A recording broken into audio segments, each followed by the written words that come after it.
up, everybody? Hope you're feeling good today. So, this is How to Make Money as a Musician, Part 3, Busking. This is the life, you heard it right, fingers on the trigger, life on a screen. I'm going to take you through my busking rig, what equipment I use, and hopefully that will give you a little bit of an insight on what you need to get out there and do it yourself. Other equipment is available, but this is what I use and it works really well. The reason I chose the equipment that I've got here is because not only can I use it for busking, I can actually use it for gigs as well. So it has double uses, this stuff. So let's get on with it. Okay, so as you can see, I'm in my living room at the moment, but I've set it all out, not in how you would gig it, but just so you can see it. So we'll start from right to left. Jack Russell dog. Every busker must have a Jack Russell. No, just kidding. Jack Russell is optional. So obviously guitar. I've got two guitars that I use. I've got a travel guitar, which is a Yamaha.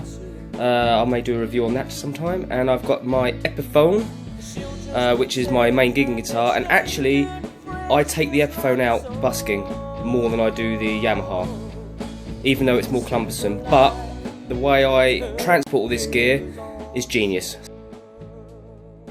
So we'll come to that in a minute. So you've got your guitar, whatever choice of guitar you want. It needs to be electric acoustic if you're going to play acoustic, which I do.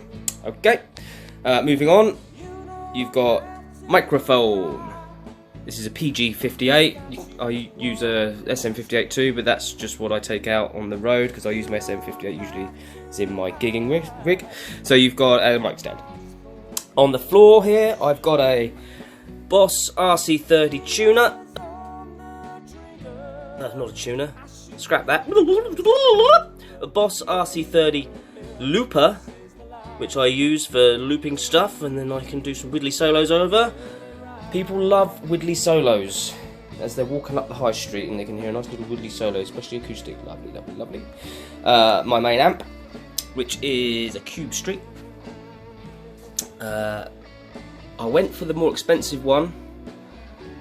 There are cheaper versions of this, but I went for this one because I can use it gigging as well as busking, and because I can use it as a stage monitor too when I play with my band in the pubs, which is quite incredible. It's an incredible piece of kit, and I shall do an more in-depth review on him another time. Suitcase, sack truck, trolley, sack truck? Is it a sack trolley? I don't know. Bungee rope, and it's a locking strap, and obviously all the leads and stuff. Bloody blue. Now, a lot of that might seem a bit excessive.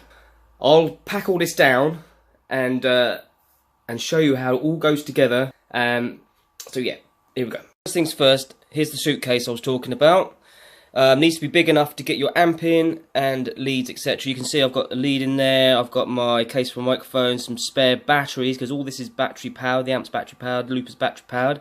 There's no power on the street, so that's how you're going to do it. So yeah, let's pack that away. Boom! There it all is. Nice and neat in the suitcase. Looper pedal, got the leads and all that stuff.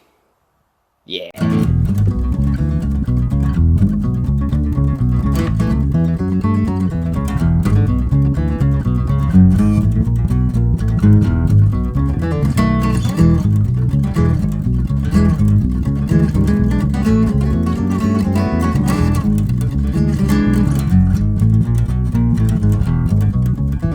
Have you heard the news today?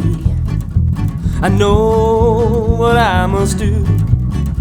I'm gonna save the world, but first I'm gonna save me from you. That's how I transport the gear. This will all fit nicely in a car, not a problem. It's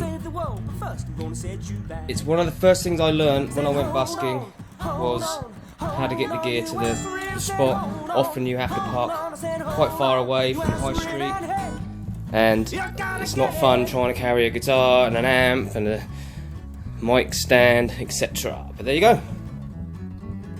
There you go, there's a look at my busking rig.